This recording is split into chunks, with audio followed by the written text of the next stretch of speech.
Hi, I'm Dr. Kevin Cheng, founder of Osana, a health service dedicated to transforming lives through prevention. Over the years, I have reflected with colleagues on what we wish people did so they can avoid pain, surgery, or developing a chronic disease. Often the answer lies in embracing a proactive mindset and putting healthy lifestyle practices into action. By doing this, the upside is not only better health, but also saving us time, money, and stress in the long run. In this podcast, I'm joined with my friend Saxon Piggott to chat with a new health expert each week. We'll cover practical ways to look after ourselves, how to prevent illness, and ways we can be inspired to live well. Welcome to Prevention Hacks, the weekly conversation where we go to health experts for advice, so you don't have to.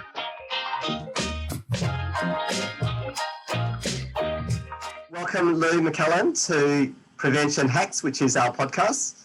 Hello. I'm my host, Saxon. And Louise is an exercise strength coach with us at Osana. Tell me about what you do. Within Osana, I offer exercise consultations. So what will happen is you'll come and see me, whether you have some kind of niggle or whether you have no niggle. You'll come in and I'll perform an assessment so I can identify any weaknesses or tightness that might be hindering movement and just make you moving pain-free and trying to establish some kind of regime in the way of daily movement. Great. Maybe we start off by saying about a third of Australians, at best, meet the nationally recommended guidelines for activity and exercise. How do we get more of us moving and exercising? Yeah, this is a big one. I mean, I have clients outside of Osana, just one-on-one training. And one of the first things I try to establish with my clients is allocating 5 hours a week to some kind of exercise. Now, that actually works out to something like 3% activity a week, which is, you put it in a percentage and it doesn't sound like much, but yet people think 5 hours of activity, I can't really fathom doing that. But that doesn't necessarily mean the activity has to be really high heart rate, sweating, really intense activity. That can be something like a walk. That can be something like meditation. It doesn't necessarily have to be an activity, just something you've allocated time to do something good for your body and for your mind. So it could be some time spent actually educating yourself on a diet or something like that. But I would suggest a goal being try and get to 5 hours of allocated activity a week. That could be a hobby. You could go for a surf, whatever it may be.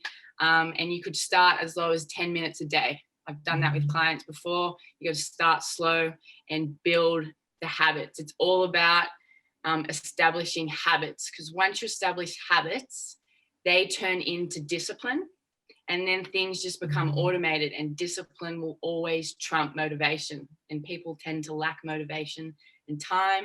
And if the habits are there, the discipline is established, time and motivation don't even become part of the equation anymore. What about for people who are having trouble staying motivated, who haven't got to that discipline stage yet? Any tips on how to keep going when you really, really don't want to? Really don't want to. Yeah, you just got to start really small. I had a client in Hong Kong, actually. He was very overweight. I'm talking maybe like 150 kilograms. And before we actually formally started training, I said to him, I want you to wake up, because one of his limiting factors was time restraints. Like, he had quite a demanding job. And I said, look, you have to prioritize your health. You got to make the time. So I said, first and foremost, before we formally start training, I want you to wake up every single day at 6 a.m. with the intention to go to the gym and to train. And I said, sometimes you might actually wake up and not actually get to the gym, but wake up, get dressed in your gym gear, establish that habit of waking up. And then over time, the ease of waking up will become easier. And then we can move to actually getting to the gym. So I gave him 30 days to do that. And he made it to the gym. I think he missed out on maybe 5 days. And of those 5 days, he still woke up, got dressed, then went back to bed. But the biggest thing there that I think is worth noting is he was in like a net positive. I think it's important to break up, look at your week over a week and endeavor to, you know, wake up 7 times, and if you only wake up 4, you're still in a net positive. So you're working, you know, you're working to progress there. So my advice would be just start small, even if it is something as simple as wake up with the intention to train, you know, intend to train, but if you don't, you're establishing that waking up habit. So the hardest part of it is the first part, just the first step Definitely, of getting going. Yeah, and then that waking up just becomes easier. And then once upon a time, you look back on that and you think, how can I possibly get up every morning at 6 a.m.? Like the alarm goes off, I want to sleep through it. And then that just becomes so much easier. So your next challenge is actually getting to the gym. So then you go, okay, wake up. Now I actually have to get to the gym. Like that's the bit where I fall down. Yeah, that's what you got to do. Wake up, just try and establish tiny, weeny little routines. Even if you don't want to wake up in the morning and time restraints isn't your problem. If you're at work, every lunchtime, 10 minutes, some kind of activity. Just move. Like our body wants to move. I meet a lot of people and then they've got lower back pain or they've got niggles around the shoulder, and the vast majority are just neglecting movement. Like in moving, we're promoting blood flow, and blood carries nutrients, and nutrients that blood flow and nutrients within the blood can fix those niggles. So we just got to move. Exercise, Lou, is the fixer for so many ailments, as you talk about. It's good for mental health. It's good for a range of physical conditions, even good for chronic pain. Mm-hmm. But the constraints are hard when we've got busy lives, and we've got a lot of our members who are juggling multiple things, family, work. Are there different times of the day that we should exercise? Are there different ways to break it up to make it easier? Good question. I would say don't get so hung up on, people are the same with food, like timing of food and timing of exercise. Try not to get hung up on there being a perfect time to exercise. I mean, I trained a doctor in Hong Kong, and we did this test to try and figure that out. Like, are there times of day which are better for you to train? And, we did come to a conclusion for this particular lady that there was a certain time period within the day that her body was best exposed to exercise. But, she was quite a well-trained, disciplined individual. So I think for most, the general population, don't worry about the timing, just worry about consistency and just where it works in best with your schedule. I mean, I appreciate people with kids. My sister has kids. Time is definitely something, they don't have a lot of. So even incorporating your daily activity with your kids. I always try to encourage my sister to take my nephew out just for 20 minutes and kick the soccer ball around. Like, that's, you're doing kind of hitting 2 birds, 1 stone there. You're entertaining your kid and you're also getting that exercise in. What about apps? We live in a digital world. Are there any apps out there that are any good that you recommend? Do they add anything? Well, yeah, good question. I'm terrible in the way of knowing what apps are available.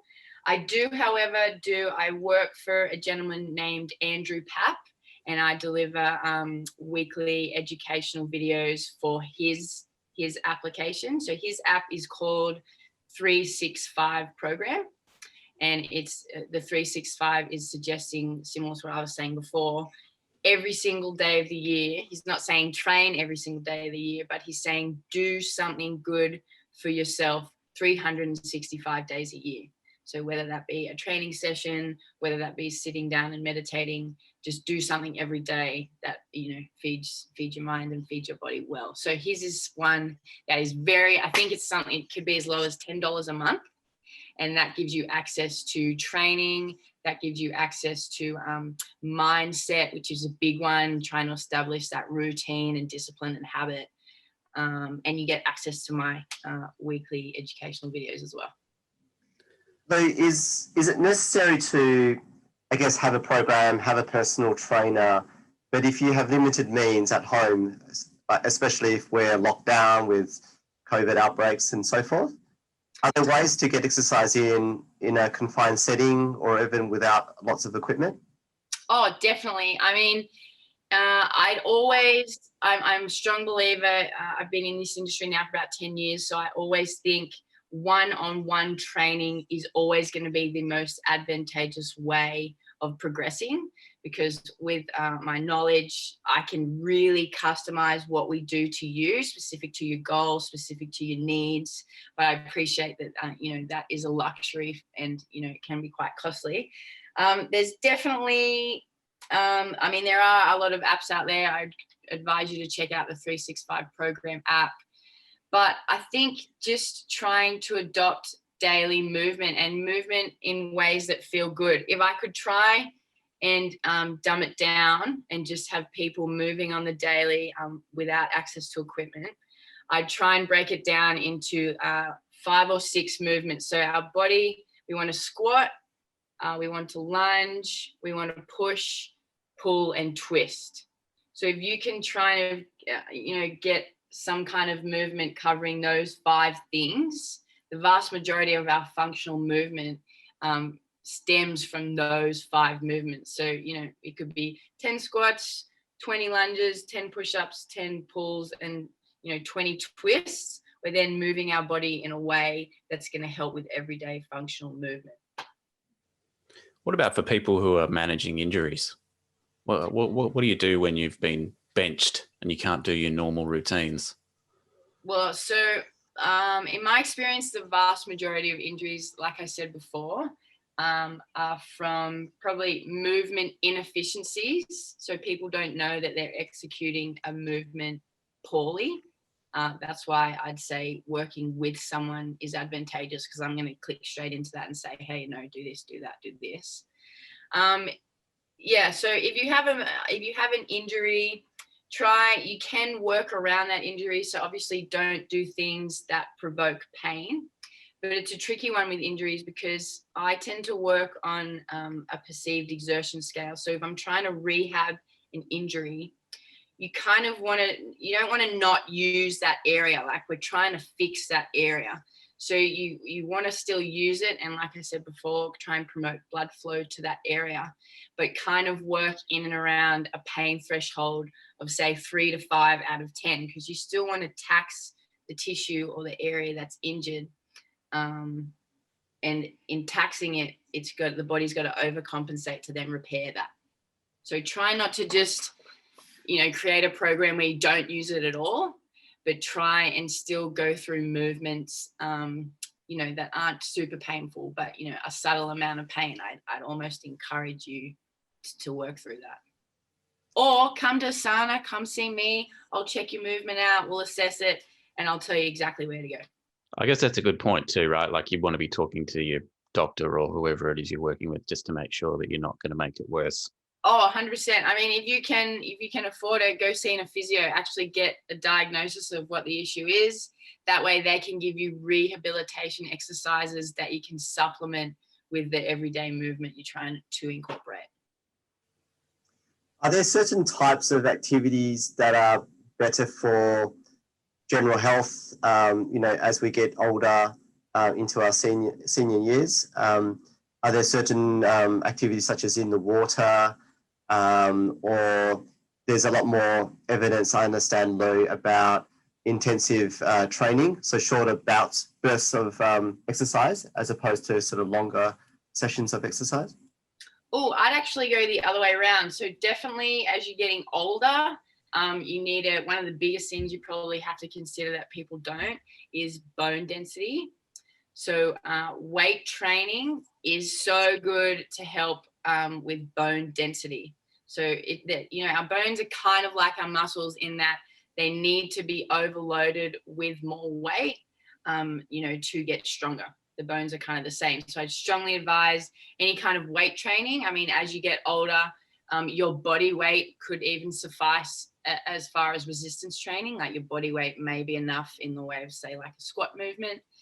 In the way of the intense training, I'd actually go for long, low intensity training rather than the interval type training, because, we need to appreciate that the muscle, the heart is also a muscle, and that needs to be trained as well. So I would say to the older population, try and get some resistance training happening and go through those 5 main movements that I said, squat down to a chair, push-ups on the wall, just those main movements that I mentioned earlier. And then long, low intensity stuff. So anything over 30 minutes, maintaining nasal breathing. So that's going to improve what's known as your aerobic threshold. And that's going to help just with breathing and exercising the heart. One area or topic that I've heard you talk about is passive versus active lengthening of your muscles in order to avoid injuries. Could you explain that for our audience? Yeah, this is a big one. I'm really passionate about this. I went to a seminar many years ago, and when I learned this, it was like a light bulb went off in my head. So basically, think of it as when you're just stretching. So when you're using your hands to pull a limb into place, so you're not voluntarily contracting muscle tissue, you're opening up range. So you're allowing that limb to go through a wider range of motion, right? Mobility would suggest that you're not aiding the limb into a range. You're actually contracting muscle tissue to get the limb to that range, which is suggesting that you've got ownership of that range of motion. So basically look at stretching as acquiring new range, and then stretching with muscle contraction would be solidifying that range. So if we're stretching without contracting the muscles in that stretch, you're essentially opening up more range for your limbs to access without having ownership of that range. So does that make sense? Saxon, No, does that make sense? No, to you? you're going to have to dumb it down for me a whole bunch. So there's stretches, normal stretches you would do, and then stretches under pressure. Is that what we're talking about? Yeah, so, if I just think about, how can I say it? Yeah, so it makes sense when I say stretching and say using your arms to pull a limb into place, right? So when you say pull a limb into place, you mean like pull your leg? Pull your leg up or down, or to establish a stretch, yes? Yeah, right. Yeah. So that is flexibility. That is just stretching the tissue. So the tissue is not actually contracting. There's no tension in the muscle. Yeah. So that is giving us access to opening more range of motion. Does that make sense? Yes. Yeah. Cool. So mobility, so active range would mean we don't actually use our hands to pull our leg to a position, to that same position we were doing in the stretch. Right. We actually just, lift our leg, and as a result, our muscles are contracting to achieve that motion. Sort of unaided. Unaided, yes, good. So the difference, if you're able to pull, I can't do it without, you can't see me. If you're able to pull your leg into a really wide range, what are you imagining? What stretch? No, I get it now. So if you're doing some sort of like yoga stretch or some warm up before running or something like that, and you're using your arms to get your leg to that position, that's because you've got assistance to getting to that position. The range in which that's happening is going to be wider. Yeah, because it's not natural, right? It's not your leg doing it on its own. Yeah, it's not your leg actually, your muscles working to get to that range. So what happens is when you then assess your mobility compared to your flexibility, so you say, all right, muscles, I'm not going to help you get to this range. You just got to work to make that movement happen. The vast majority of us will see quite a discrepancy in range from aiding the limb there to actually getting the tissue to get the limb there. And the goal is to increase it unaided. Yeah, so the difference in that range, because it's essentially ownership, it's essentially, can my muscles contract in that range?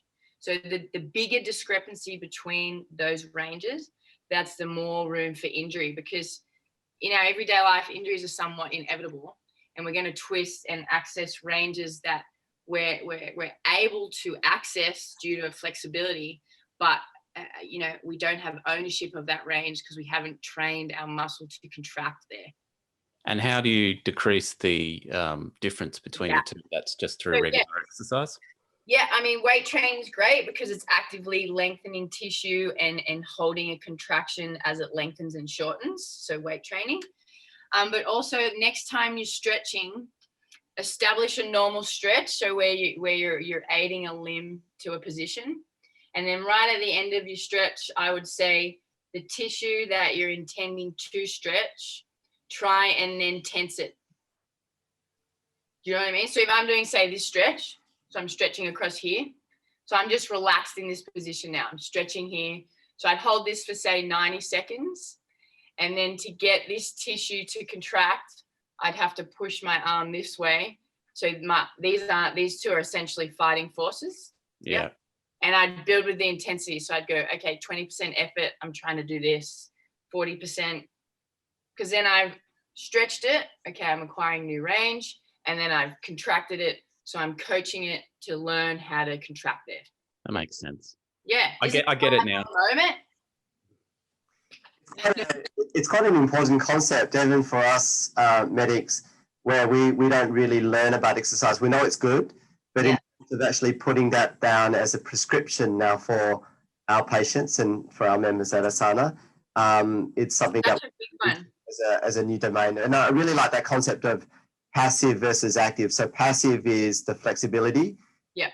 It's almost like when we examine, a shoulder or a knee, we tell patients, let it go dead, and I'll move it around and I'll twist it around and test. That's a passive range, yeah. It's passive and it's flexible. But just because you're flexible doesn't mean that you're not vulnerable. So you've got to have good muscle control through that range. That makes it more active.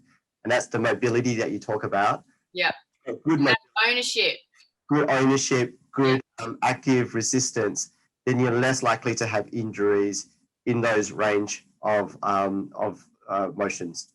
100%. I mean, I've met a couple of dancers. They're a really good example, right? Because they're super flexible, but they're so flexible. The gap between their flexibility and mobility is crazy. So they're actually got so much room for injury. A lot of people that do yoga as well, because a lot of yoga, I'm not saying yoga is bad, but a lot of yoga is just holding a stretch. So you're acquiring new range, but are you solidifying that range? Got it. So you should complement it with some weight training or something as well. 100%. Yeah. Yeah. Okay. Yeah. I'm an inherently lazy person. So I will go through the motions of pretending to stretch, but I wouldn't do the active thing. So now I know I have to do it. Yeah. And it's actually a lot harder. Like if you really gave that 100% trying to go like this, it's kind of like a set in the gym. Yeah. 30 seconds of activity. Yeah. We created this podcast, didn't we, Sax? Because we're the middle-aged men that don't live up to healthy habits. We've done these podcasts, so it's work in progress. I would say we're moving in the right direction, but still work in progress. Time poor and lazy. It's a bad combination. Everybody's got to start. Three last tips to leave our listeners with. What would you wish everyone could do before they came to see you? What do I wish everyone could do? Okay, I'm heaps big on daily movement. So we'll try and move or have allocated activity 5 times a week. 10 minutes, start there if you need to. The second thing would actually be sleep. Like sleep, people think, oh yeah, nutrition, exercise. I'd say it's a triangle. We need to hone in on our sleep, establish a sleep regime, go to bed at the same time, wake up at the same time, establish it to a point where you don't necessarily need an alarm clock to wake up. And the third thing from a nutrition standpoint, particularly the aging population, eat more protein. Helps with muscle mass, and it also helps with fat loss. It's called the thermic effect of feeding. So if we had like 1 gram of protein compared to say 1 gram of carbs or 1 gram of fat, the actual process of breaking it down and absorbing it expends more calories compared to that of carbs and fat, which is why often when you're on a weight loss journey, protein is so high. They would be the 3 things. Fabulous. Thank you so much, Lou. And look forward to having you in the clinic and helping more of our members at Osana. Great. Come see me. Thanks, Lou. No worries. Thanks, Saxon.